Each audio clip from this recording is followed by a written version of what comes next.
AP ముఖ్యమంత్రి Chandrababu Naidu TDP కేంద్ర కార్యాలయానికి చేరుకున్నారు. అందుబాటులో ఉన్న పార్టీ నేతలతో ఆయన సమావేశమయ్యారు. రాష్ట్రంలో తాజా రాజకీయ పరిణామాలు, ప్రక్రియపై నేతలతో చర్చించారు. అనంతరం పార్టీ కార్యకర్తల నుంచి సీఎం చంద్రబాబు అర్జీలు స్వీకరించారు. కార్యకర్తలు తమ సమస్యలను ముఖ్యమంత్రి దృష్టికి తీసుకువెళ్లారు. ఇక దీనిపై మరింత సమాచారాన్ని అమరావతి నుంచి మా ప్రతినిధి శ్రీనివాస్ అందిస్తారు. శ్రీనివాస్,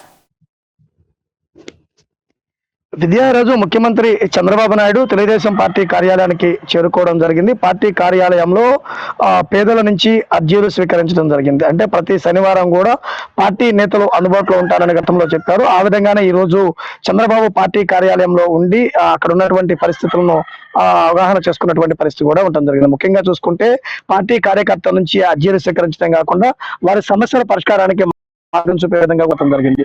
అంటే టీడీపీ కేంద్ర కార్యాలయంలో ప్రతిరోజు కూడా ప్రతి నాయకుడు వచ్చే వారికి అందుబాటులో ఉండి వాళ్ళ అర్జీలు స్వీకరించే విధానంగా ఉంటారు. ఆ విధంగానే చూసుకున్నట్లయితే శనివారం రాష్ట్ర ముఖ్యమంత్రి చంద్రబాబు నాయుడు పార్టీ కార్యాలయంలో ఉండి అర్జీలు స్వీకరించడం జరిగింది.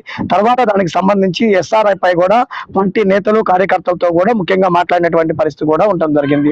కేంద్ర పార్టీ కార్యాలయంలో ఉండి ఎస్ఆర్ఐ అంటే ఓట్లకు సంబంధించిన దానిపైన ఏ విధంగా ఆ నేతలు అందుబాటులో ఉన్నారు, ఎటువంటి విధి విధానాలు అనుసరిస్తున్నారు, ఆ బిఎల్ఓలకు ఎలా సహకరిస్తున్నారు అనే ప్రక్రియపై కూడా చర్చించినటువంటి పరిస్థితి ఉండడం జరిగింది. అలానే ముఖ్య నేతలతో తాజా రాజకీయ పరిస్థితులు కూడా చర్చించినటువంటి పరిస్థితి కూడా ఉండడం జరిగింది. అంటే పార్టీ కార్యాలయంలో వచ్చినటువంటి సామాన్యుల నుంచి అర్జీలు స్వీకరించడము, పార్టీ ముఖ్య నేతలతో చర్చించడము, వారితో పాటు ఎస్ఆర్ఐ పై ఓట్లకు సంబంధించినటువంటి వారిపై కూడా ఏ విధంగా నడుస్తుంది ఏంటి అనే విషయాలపైన కూడా చాలా కీలకంగా చర్చించినటువంటి పరిస్థితి ఉండడం జరిగింది. అలానే పార్టీ ముఖ్య నేతలతోటి రానున్న రోజుల్లో గవర్నర్ కోటాలో ఎమ్మెల్సీలకు సంబంధించినటువంటి ఏర్పాటుకు ఎమ్మెల్సీలు ఎవరెవరు తీసుకోవాలనే విషయాలపై కూడా కీలకంగా చర్చించినటువంటి సమాచారం కూడా ఉండడం జరిగింది.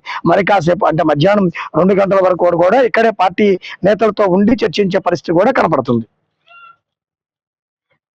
Thank you Srinivas.